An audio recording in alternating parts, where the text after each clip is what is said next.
Welcome to all of you. Physics की class में आपका स्वागत है। हम लास्ट क्लास में चुंबकीय फ्लक्स के बारे में डिस्कस कर रहे थे। आज की इस क्लास में हम चुंबकीय फ्लक्स से ही स्टार्ट करेंगे। चुंबकीय फ्लक्स में कुछ एक दो पॉइंट्स वो भी देखेंगे और उसके साथ फिर हम अपने चैप्टर में आगे बढ़ जाएंगे और हम बात कर रहे हैं ईएमआई, इलेक्ट्रोमैग्नेटिक इंडक्शन विद्युत चुंबकीय प्रेरण हमारा चैप्टर है। तो यहाँ पर देखो हम चुंबकीय फ्लक्स की बात कर रहे थे। तो चुंबकीय फ्लक्स के बारे में मैं आपको दो पॉइंट और बताना चाह रहा हूं कि क्या होता है जब भी किसी पृष्ठ में कोई भी फ्लक्स है वो इंटर करेगा। जब भी किसी पृष्ठ में कोई भी चुंबकीय बल रेखाएं इंटर करेंगी या प्रवेश करती है तो प्रवेश करने वाला फ्लक्स है वो हमेशा ऋणात्मक लिया जाता है, जिसको हम बोल सकते हैं प्रवेशित फ्लक्स। यदि किसी पृष्ठ में चुंबकीय बल रेखाएं इंटर कर रही है तो प्रवेशित फ्लक्स वो नेगेटिव लिया जाता है। क्लियर? और यदि किसी पृष्ठ से चुंबकीय बल रेखाएं एग्जिट कर रही है, बाहर निकल रही है ना, कोई भी एक पृष्ठ होगी, इस पृष्ठ से चुंबकीय बल रेखाएं बाहर की ओर निकल रही है तो एग्जिट करने वाला जो चुंबकीय फ्लक्स होगा वो हमेशा धनात्मक होता है, पॉजिटिव लिया जाता है। तो यहां पे मैं बोल सकता हूं कि बाहर निकलने वाला फ्लक्स, प्रवेशित फ्लक्स और एग्जिट फ्लक्स, निकलने वाला फ्लक्स ये होता है वो क्या होता है पॉजिटिव, इसको धनात्मक लेते हैं। तो इनफैक्ट हम ये कह सकते हैं कि फ्लक्स की वैल्यू चुंबकीय फ्लक्स होगा वो धनात्मक भी होता है और ऋणात्मक भी होता है। ये हमने देखा है, कंडीशन में देखा है। लास्ट लेक्चर में मैंने आपको बताया था कि 0 डिग्री के केस में फ्लक्स क्या होगा और 180 डिग्री के केस में फ्लक्स होता है वो नेगेटिव होता है। तो जो निकलने वाला फ्लक्स होता है इस केस में हम थीटा की वैल्यू लेते हैं 0 डिग्री। जब भी कोई चुंबकीय बल रेखाएं किसी पृष्ठ से बाहर निकलती है तो चुंबकीय बल रेखाएं इनके द्वारा जो कोण होता है क्षेत्रफल सदिश कोण, चुंबकीय क्षेत्र के मध्य कोण वो 0 डिग्री लिया जाता है। और जब कोई फ्लक्स प्रवेश करता है तो बी वेक्टर और ए वेक्टर के मध्य का जो एंगल है वो थीटा कितना लेते हैं 180 डिग्री, जिसकी वजह से फ्लक्स कितना आ जाता है नेगेटिव। ये होती है चुंबकीय फ्लक्स। अब यहां पर हम बात करते हैं चुंबकत्व के लिए गाउस का नियम, कि चुंबकत्व के लिए गाउस का नियम क्या होता है। जैसे हम विद्युत में बात करते हैं गाउस के नियम की, तो गाउस के नियम से हम विद्युत फ्लक्स फाइंड आउट करते हैं। देखो मैं विद्युत में बात कर रहा हूं। गाउस का नियम क्या कहता है कि किसी बंद तथा काल्पनिक पृष्ठ से निर्गत फ्लक्स phi e उस पृष्ठ द्वारा परिबद्ध कुल आवेश तथा विद्युतशीलता के अनुपात के बराबर होता है। क्या बोल रहा हूं मैं कि किसी बंद तथा काल्पनिक पृष्ठ से संबंधित फ्लक्स है वो उस पृष्ठ द्वारा परिबद्ध कुल आवेश तथा विद्युतशीलता, निर्वात की विद्युतशीलता के अनुपात के बराबर होता है। यह आता है विद्युतकी में गाउस का नियम। विद्युतकी में इसी में गाउस के नियम का स्टेटमेंट है। उसी प्रकार चुंबकत्व के लिए भी गाउस का नियम होता है। तो यहां पे देखो गाउस के नियम की बात करें तो मैं आपको एक पॉइंट बताना चाहूंगा कि जो विद्युत बल रेखाएं होती है वो बंद वक्र नहीं बनाती। विद्युत बल रेखाएं वो बंद वक्र नहीं बनाती है, इसलिए हमें जो पृष्ठ मानना होता है काल्पनिक पृष्ठ वो बंद पृष्ठ मानना पड़ता है, क्योंकि यहाँ पे बंद वक्र नहीं बनता, इसलिए माना गया काल्पनिक पृष्ठ बंद होता है। जबकि चुंबकत्व में अगर हम गाउस का नियम देखें तो जो चुंबकीय बल रेखाएं होती है, चुंबकीय बल रेखाएं ये ऑलरेडी बंद वक्र बनाती है। चुंबकीय बल रेखाएं होंगी वो ऑलरेडी कौन सा वक्र बनाती है, बंद वक्र बनाती है। कैसे? यहां से मान लो एक चुंबक है, इस चुंबक में ये नॉर्थ पोल है, ये साउथ पोल, तो नॉर्थ पोल से बाहर निकलती है और साउथ में एंटर करती है। इस तरीके से चुंबकीय बल रेखाएं जाती है और चुंबक के अंदर है वो साउथ से चलकर नॉर्थ में आती है। इस तरीके से पूरा का पूरा क्या बनता है, बंद लूप बनता है। तो यहां पर हमें मानने की जरूरत नहीं होती। तो चुंबकीय बल रेखाएं बंद वक्र बनाने की वजह से इस बंद पृष्ठ से जो संबंधित फ्लक्स होगा वो फ्लक्स, कुल फ्लक्स है वो 0 होता है। किसके अनुसार? गाउस के अनुसार। उसे ही हम बोलते हैं चुंबकत्व के लिए गाउस का नियम। तो यहां पे टॉपिक है कि चुंबकत्व के लिए गाउस का नियम क्या होगा। चुंबकत्व के लिए गाउस का नियम। अब चुंबकत्व के लिए गाउस का नियम फाइंड आउट करने के लिए गाउस के नियम से हम क्या फाइंड आउट करते हैं। तो यहां पे मैंने अभी आपको बताया कि विद्युतकी में गाउस के नियम से विद्युत फ्लक्स निकाला जाता है phi e। तो उसी प्रकार अगर हम चुंबकत्व में गाउस का नियम लगाएंगे तो फ्लक्स निकालेंगे। और चुंबकत्व के लिए चुंबकीय जो फ्लक्स होगा, चुंबकीय फ्लक्स वो कितना होता है, चुंबकीय फ्लक्स होता है phi b बराबर integration b vector dot d vector. ये होता है इस तरीके से चुंबकीय फ्लक्स को ऐसे लिखते हैं अब यहां पर जो चुंबकीय फ्लक्स होता है वो बंद पृष्ठ से संबंधित नहीं होता है। विद्युतकी में बंद पृष्ठ काल्पनिक पृष्ठ हमें मानना पड़ता है, जबकि चुंबकत्व में ऑलरेडी बंद पृष्ठ होता है, क्योंकि चुंबकीय प्रवृत्ति बंद होकर बनाती है। इसलिए चुंबकत्व के लिए जो गाउस का नियम है और इससे जो निर्गत फ्लक्स है वो हमेशा कितना होता है, 0। इसे ही बोलते हैं चुंबकत्व के लिए गाउस का नियम। तो चुंबकत्व के लिए क्या आता है, B vector dot BA vector बराबर होगा 0। चुंबकत्व के लिए गाउस के नियम, चुंबक के लिए गाउस के नियम में हम ये कह सकते हैं कि किसी बंद पृष्ठ से निर्गत जो फ्लक्स होता है वो 0 होता है, शून्य होता है। क्यों? क्योंकि चुंबकीय बल रेखाएं ऑलरेडी कौन सा वक्र बनाती है, बंद वक्र बनाती है। तो ये कुछ पॉइंट थे किसमें, किससे रिलेटेड थे, ये बात हो रही थी चुंबकीय फ्लक्स से रिलेटेड। अब हम अपने टॉपिक में चले जाते हैं मेन। अब देखो यहाँ पर 2 लेक्चर हो गए, मैंने दो क्लासेस ले ली। तो 2 क्लासेस में ईएमआई का कहीं पर भी नाम नहीं आया, इलेक्ट्रोमैग्नेटिक इंडक्शन, हिंदी में बोलो तो विद्युत चुंबकीय प्रेरण का कहीं पर भी नाम आया नहीं आया। अब यहाँ पर क्वेश्चन ये आता है कि सर आप चैप्टर तो ईएमआई स्टार्ट कर रहे हैं, यहाँ पर इसका नाम ही नहीं है। तो ध्यान से देखना, इस ईएमआई चैप्टर विद्युत चुंबकीय प्रेरण की जो रीढ़ की हड्डी है वो यही है, चुंबकीय फ्लक्स 5B। इसके बारे में अगर हम जानते हैं तो ये पूरा का पूरा चैप्टर इसी से रिलेट होगा, 5B चुंबकीय फ्लक्स से रिलेट होगा। तभी मैंने आपको जो पहला टॉपिक पढ़ाया है वो चुंबकीय फ्लक्स के बारे में पूरी डिटेल बताई कि किस तरीके से होगा। क्यों? क्योंकि जो विद्युत चुंबकीय प्रेरण होता है वो चुंबकीय फ्लक्स में परिवर्तन के कारण ही उत्पन्न होता है, इसमें परिवर्तन करते हैं। अब यहां पर हमारा टॉपिक चलता है चुंबकीय प्रेरण। सबसे पहले मैग्नेटिक इंडक्शन क्या होता है इसके बारे में देखते हैं। चुंबकीय प्रेरण, इलेक्ट्रोमैग्नेटिक इंडक्शन इसकी जस्ट आगे का पॉइंट होगा कि विद्युत में कैसे जाएंगे। लेकिन विद्युत में जाने से पहले हमें चुंबकीय प्रेरण के बारे में तो जानना होगा, जिसको बोलते हैं मैग्नेटिक इंडक्शन, चुंबक का प्रेरण, मैग्नेटिक इंडक्शन। देखना ये क्या होता है, कोई भी एक प्रबल चुंबकीय क्षेत्र होता है, बाह्य चुंबकीय क्षेत्र लेते हैं। मान लो हमने यहां से नॉर्थ पोल लगा दिया, इधर साउथ पोल है और चुंबकीय बल रेखाएं निकल रही है, वो उत्तरी ध्रुव से साउथ की तरफ जा रही है, नॉर्थ से साउथ की तरफ। ये एक प्रबल चुंबकीय क्षेत्र लगा हुआ है, ठीक है। मेरे पास एक कोई भी लो चुंबकीय पदार्थ है, यदि मैं इस लो चुंबकीय पदार्थ को इस चुंबकीय क्षेत्र में लेके आऊंगा तो इस चुंबकीय क्षेत्र में आने के बाद ये जो पदार्थ होगा, लो चुंबकीय पदार्थ, वो भी क्या हो जाता है, चुंबकित हो जाता है, अर्थात उसमें भी चुंबकीय गुण उत्पन्न होने लगते हैं। और उनके अंदर जो उत्पन्न होने वाले चुंबकीय गुण ही वो क्या कहलाते हैं, चुंबकीय प्रेरण कहलाता है। इसे ही बोलते हैं चुंबकीय प्रेरण। सिंपल भाषा में बताया कि एक बाह्य चुंबकीय क्षेत्र, सपोज करो ये मेरे पास एक लो चुंबकीय पदार्थ है, ये जो मार्कर लिया है मैंने, एक पदार्थ लिया है लो चुंबकीय पदार्थ, यहां से इधर एक चुंबकीय क्षेत्र लगा हुआ प्रबल। अब इस चुंबकीय क्षेत्र में मैं ये दूसरे लो चुंबकीय पदार्थ को लाता हूं, ठीक है, इसको इसके अंदर ला रहा हूं, किसके लिए, इसके चुंबकन के लिए, कि मैं इस चुंबकीय क्षेत्र में इस पदार्थ को लाऊंगा तो इसके अंदर भी कुछ ना कुछ चुंबकीय गुण प्रेरित हो जाएंगे, ठीक है। अब इसमें वो उत्पन्न हुए चुंबकीय गुण, तो मैं उसको प्रेरित क्यों बोल रहा हूं, क्यों? क्योंकि प्रेरणा का मतलब ये होता है कि दूसरा हमें कुछ भी नहीं देता है, लेकिन उसको देखकर हम सीख जाते हैं। जैसे हमने बोला कि जैसे सचिन तेंदुलकर था, खेलता था, बहुत अच्छा क्रिकेट खेलता था, और उसके पीछे पीछे एक नया प्लेयर हो गया विराट कोहली, जो कि उसमें सचिन का अंश दिखता है, ऐसा लगता है कि ये सचिन के सारे रिकॉर्ड तोड़ेगा, ठीक है। अब सचिन तेंदुलकर ने विराट को कुछ दिया क्या? कुछ भी नहीं दिया। उसको ना तो अपना बैट दिया, ना अपने पैसे दिए, ना अपने हाथ दिए कि तू जा मेरे हाथ ले और मेरे हेलमेट पहन के उससे ले, कुछ भी नहीं दिया ना।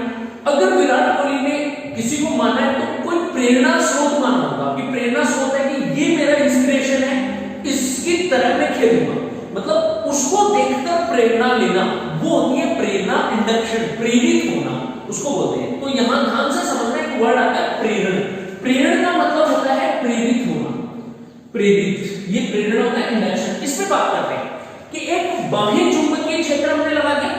अब बाह्य चुंबकीय क्षेत्र में मैं एक लो चुंबकीय पदार्थ को लेके आ रहा हूं, उसके अंदर लाया, किसके लिए ला रहा हूं, कि इसमें भी चुंबकीय गुण उत्पन्न हो जाए, अर्थात ये भी चुंबकित हो जाए। जैसे मैं इस बाह्य चुंबकीय क्षेत्र में लो चुंबकीय पदार्थ को रखूंगा, इसके अंदर भी चुंबकीय गुण उत्पन्न होने लग जाएंगे और ये चुंबकित हो जाएगा। फिर मैं इसको बाहर निकालूंगा, बाहर निकालने पर क्या इस बाह्य चुंबकीय नहीं, लेकिन इसके संगत में आने के कारण ये चुंबकित हो गया, इसके अंदर चुंबकीय गुण उत्पन्न हो गए। इसी घटना को हम बोलते हैं चुंबकीय प्रेरण। कि बाह्य चुंबकीय क्षेत्र के कारण किसी दूसरे चुंबकीय पदार्थ, लो चुंबकीय पदार्थ में चुंबकीय गुण उत्पन्न होने की घटना ही क्या कहलाती है? चुंबकीय प्रेरण कहलाती है, मैग्नेटिक इंडक्शन कहते हैं। तो ये होती है चुंबकीय प्रेरण। अब इसके बाद आता है कि तो फिर विद्युत चुंबकीय प्रेरण क्या होता है? चुंबकीय प्रेरण ये होता है, तो विद्युत चुंबकीय प्रेरण क्या होगा? विद्युत चुंबकीय प्रेरण। अब इस पे बात करें विद्युत चुंबकीय प्रेरण की, तो इसको बोलते हैं इलेक्ट्रोमैग्नेटिक इंडक्शन। इंग्लिश में बात करें तो क्या बोलते हैं इसको? Electromagnetic induction, EMI। यही होता है इलेक्ट्रोमैग्नेटिक इंडक्शन, यही हमारा चैप्टर का नाम है EMI। इसी के बारे में डिस्कस करेंगे। अब देखो इलेक्ट्रोमैग्नेटिक इंडक्शन क्या होता है? कि इलेक्ट्रोमैग्नेटिक इंडक्शन के बारे में सबसे पहले फैराडे और हेनरी ने बताया था। फैराडे और हेनरी दो साइंटिस्ट थे, इन्होंने इस EMI की स्टडी करी थी। फैराडे ने हेनरी के साथ मिलकर इसकी स्टडी करी, विद्युत चुंबकीय प्रेरण की, और इसके बारे में कुछ अपने निष्कर्ष दिए थे। और इसीलिए हम ये कह सकते हैं कि इसमें जो सबसे बड़ा रोल था वो फैराडे का रोल था, जो हेनरी को अपने साथ में लेके विद्युत चुंबकीय प्रेरण के बारे में बताया। अब देखो विद्युत चुंबकीय प्रेरण पढ़ने से पहले मैं आपको एक पूरा बैकग्राउंड समझाना चाहता हूं कि ये कहां से निकल गया है विद्युत चुंबकीय प्रेरण। सबसे पहले इसमें हमने चुंबक के बारे में पढ़ा कि चुंबक है वो अपने चारों तरफ चुंबकीय क्षेत्र उत्पन्न करती है। फिर इसके बाद ये कॉन्सेप्ट आया कि एक धारावाही चालक तार है, उस धारावाही चालक तार में विद्युत धारा प्रवाहित करने पर उसके चारों तरफ चुंबकीय क्षेत्र बनता है। और ये बात बताई थी किसने? ओरेस्टेड ने। ओरेस्टेड एक साइंटिस्ट थे। ओरेस्टेड ने क्या बताया कि एक धारावाही चालक तार है, इस धारावाही चालक तार में धारा प्रवाहित करने पर इसके चारों तरफ सेकेंडरी वैल्यू के रूप में कौन सा क्षेत्र बनता है? चुंबकीय क्षेत्र बन जाता है, अर्थात चुंबकीय गुण उत्पन्न होता है। तो ये बात ओरेस्टेड ने बता दी थी।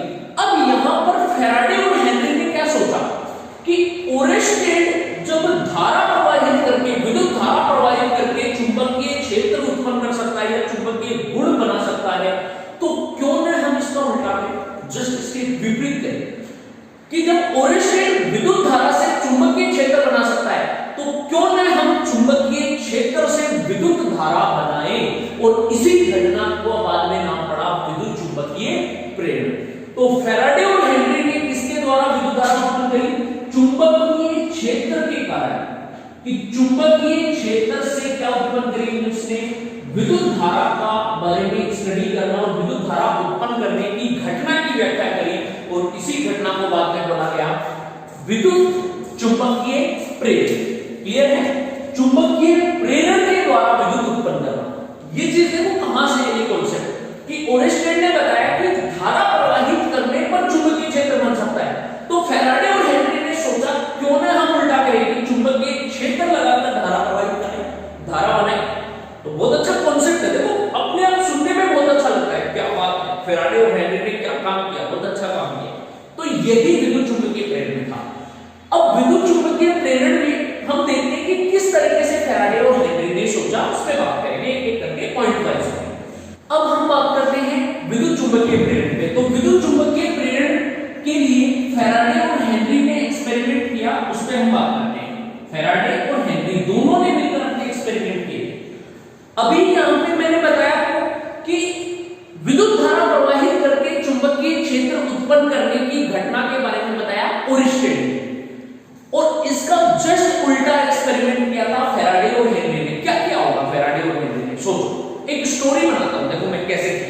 इन्होंने क्या सोचा कि हम चुंबकीय क्षेत्र लगाते हैं, तो इन्होंने बहुत सारी चुंबक ले ली। एक चुंबक यहां पर रख दी, एक चुंबक यहां पर रख दी, एक चुंबक यहां पर रख दी, मतलब ये आपस में ऐसे बहुत सारे चुंबक रख दी इस तरीके से पास में।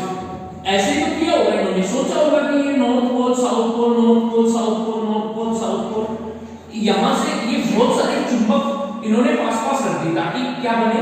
चुंबकीय क्षेत्र बने। क्योंकि चुंबक के कारण क्या बनेगा? चारों तरफ एक चुंबकीय क्षेत्र बनेगा, बिल्कुल बनेगा। अब यहां पे फैराडे और हेनरी ने सोचा कि हम चुंबकीय क्षेत्र लगाते हैं। इन्होंने चुंबकीय क्षेत्र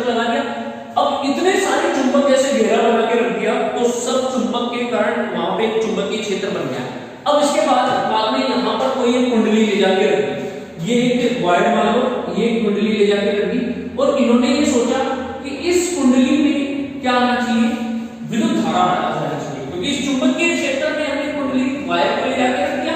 कुंडली बोले तो कॉइल एक तांबे के तार की बनी हुई होती है, उसको लकड़ी के गट्ठे पर लपेट कर बनाते हैं इस तरीके से। अब बात यह आती है कि इस चुंबकीय क्षेत्र में इस कुंडली को रख देने पर कैसे पता चले कि इसमें धारा आएगी, विद्युत धारा उत्पन्न हुई। तो विद्युत धारा के डिटेक्शन के लिए, उसका पता लगाने के लिए इस कुंडली को धारामापी से जोड़ देते हैं, गैल्वेनोमीटर से जोड़ देते हैं। तो यहां पर इस कुंडली के साथ में इन्होंने गैल्वेनोमीटर लगा दिया, जो कि यहां पर इसके अंदर सुई लगी रहती है इस तरीके से। ये गैल्वेनोमीटर है और इस कुंडली को जोड़ दिया ताकि इसमें धारा प्रवाहित होगी। तो ये गैल्वेनोमीटर हमें शो कर देगा कि इसमें धारा प्रवाहित हो रही है या नहीं हो रही। अब फैराडे और हेनरी दोनों खड़े हैं आराम से और देख रहे हैं कि हमने चुंबकीय क्षेत्र भी लगा दिया। चुंबकीय क्षेत्र लगाने के बाद में इस कुंडली में तो कोई विक्षेप ही नहीं है। यहां से ये गैल्वेनोमीटर था, उसके पॉइंटर को ऐसा ही पड़ा है, इसमें कोई विक्षेप नहीं आ रहा। इसका मतलब इसमें धारा ही प्रवाहित नहीं हो रही। परेशान हो गए फैराडे और हेनरी, दोनों परेशान हो गए बहुत अच्छे तरीके से कि यार हमने पंगा ले लिया और स्टेट उल्टा काम कर रहे हैं और यहां पे कुछ हो ही नहीं रहा हमसे। तो हेनरी और फैराडे एक दूसरे को गालियां निकालते हैं ना, वैसे करते नहीं, लेकिन आपस में बोलते हैं कि तुमने ये किया, खर्चा बढ़ा दिया बहुत सारा, ये नहीं किया, वो नहीं हुआ, कुछ नहीं है इसके अंदर, दिमाग खराब हो गया। हेनरी लड़-लड़ा के फैराडे से भागने का प्रॉब्लम तो नहीं कर रहा, पीछे से फैराडे उसको सुनाने लगा कि ये क्या कर रहा है, तू ऐसे छोड़ के मत जा मेरे को, तेरे बिना अकेला रह जाऊंगा ना, तेरे बिन अकेले साथिया क्या करेंगे हम। तो वैसे ही ये फैराडे ने हेनरी को बनाने की कोशिश की, लेकिन हेनरी एकदम से गुस्सा हो गया और आके एक मैग्नेट को एक जोर से मारा यहाँ पे, फट, यहाँ से लात मारी इस मैग्नेट को। ये मैग्नेट इधर भागी, ये भागी, तो ये आपस में जुड़ी हुई थी, मैग्नेट को बांध रखा था। तो ये जैसे ही दूर की लात मारने पर ये भी भागी और फैराडे टक लगाए हुए इस गैल्वेनोमीटर की तरफ देख रहा था, देखा ये पॉइंटर हिला। जब हेनरी ने मारी लात तो इसका पॉइंटर हिला, है ना, खोपड़ी नहीं हिली, इसका पॉइंटर हिला। हिलते ही फैराडे बोला अरे बहुत कुछ हो गया इसके अंदर धारा आ गई, क्योंकि पॉइंटर हिला। तो पॉइंटर हिला, यहां से इन्होंने क्या सोचा कि जब हम मैग्नेट को ऐसे ही रख रखे थे कि हमने ऐसे ही चारों तरफ लगा रखी थी और चुंबकीय क्षेत्र बन रहा था, चुंबकीय बल रेखाएं निकल रही थी, तब तो इस पॉइंटर पे कुछ नहीं हुआ। और जैसे ये मैग्नेट आगे भागती गई, यहां से ये चलना प्रारंभ की, मैग्नेट को उठाकर दूसरी साइड लेके गई, तो ये पॉइंटर कैसे हिला, इसके अंदर विक्षेप कैसे आया गैल्वेनोमीटर में। अब इसी सोच में फैराडे ने हेनरी को बोला आ गया, अपना काम हो गया, इसके अंदर धारा आ गई। बोला कैसे, बोला इसको लात मार फिर से।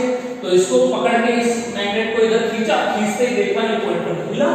हिलते ही इनके समझ में आ गया कि चुंबक और कुंडली के मध्य अपेक्षित गति करवाई जाए। अपेक्षित गति मतलब या तो इन दोनों चुंबक और कुंडली हो, कि जब इस चुंबक को गति करवाएंगे या फिर इस कुंडली को गति करवाएंगे तो इन दोनों के मध्य एक दूसरे के सापेक्ष गति होगी और सापेक्ष गति के कारण इस कुंडली में विक्षेप उत्पन्न होता है, अर्थात इसमें धारा प्रवाहित होती है।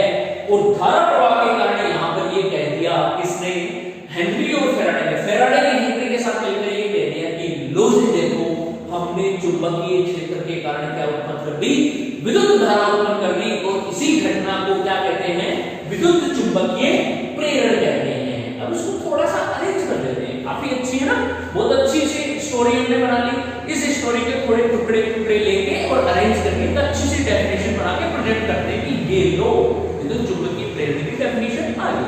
तो यहां से देखते हैं डेफिनेशन क्या है। क्या ये जरूरी है कि कुंडली और चुंबक के मध्य ही अपेक्षित गति हो, क्योंकि चुंबक क्या है, चुंबक के कारण चुंबकीय क्षेत्र बन रहा है, तो इसके कारण चुंबकीय क्षेत्र होगा। अब ये कुंडली ऐसे रखी हुई है, फैराडे और हेनरी ने बोला कि ये कुंडली ऐसे बनी हुई है और इस कुंडली को गैल्वेनोमीटर से जोड़ रखा है, ये गैल्वेनोमीटर का पॉइंटर है और यहां पर एक चुंबक है, ये इसका नॉर्थ पोल है, ये इसका साउथ पोल है।